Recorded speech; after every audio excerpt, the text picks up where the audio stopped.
Hello friends, आज मैं आपके साथ माइक्रो इकोनॉमिक्स का एक और टॉपिक लेके आया हूँ। टॉपिक का नाम है law of constant returns to a factor. Law of constant returns to a factor क्या होता है? आइसोक्वांट की मदद से इसको एक्सप्लेन करने की कोशिश करेंगे। शुरू करने से पहले बता दूं कि इस चैप्टर के सारे लिंक्स आपको डिस्क्रिप्शन में मिल जाएंगे। तो सिंपल वर्ड्स में लॉ ऑफ कांस्टेंट रिटर्न्स क्या कहता है? ये कहता है कि अगर शॉर्ट पीरियड में वेरिएबल फैक्टर को बढ़ाया जाए तो टोटल प्रोडक्शन कांस्टेंट रेट से इंक्रीज होती है। अब इसको कैसे मीनिंग लिखेंगे और कैसे डिफाइन करेंगे उस चीज को बताता हूँ।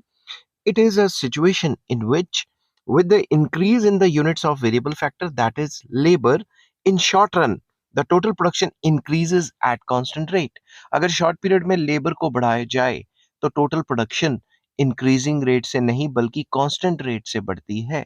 इस चीज को constant returns to a factor का लॉ कहा जाता है। In such a situation, marginal productivity or marginal production of a variable factor must be constant and AC of production, AC मतलब average cost of production will be constant। तो जब भी constant returns to a factor होता है तो marginal production भी constant रहता है और एवरेज कॉस्ट ऑफ प्रोडक्शन भी कांस्टेंट रहती है। अब इसको डिफाइन करेंगे।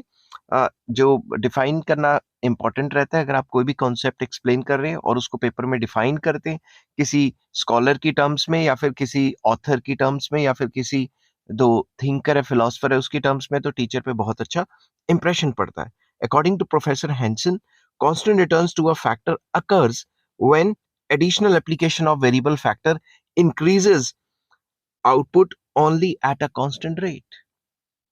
उनका भी यही मानना था कि जब भी आप एडिशनल वेरिएबल फैक्टर लगाओगे तो आउटपुट बढ़ेगी मगर कांस्टेंट रेट से बढ़ेगी। ठीक है, अब इसको एक्सप्लेन करेंगे with the help of diagram. तो डायग्राम में आप देख रहे हैं एक्स एक्सिस पे मैंने लेबर लिया है और वाई एक्सिस में मैंने कैपिटल लिया हुआ है। तो एक आइसोक्वांट मैंने बनाई और ये कह दिया कि एक यूनिट ऑफ लेबर 100 यूनिट्स बना रहा है, कैपिटल कांस्टेंट है क्योंकि शॉर्ट पीरियड में वेरिएबल फैक्टर सिर्फ लेबर लेके चल रहे हैं, कैपिटल को कांस्टेंट मान के चल रहे हैं।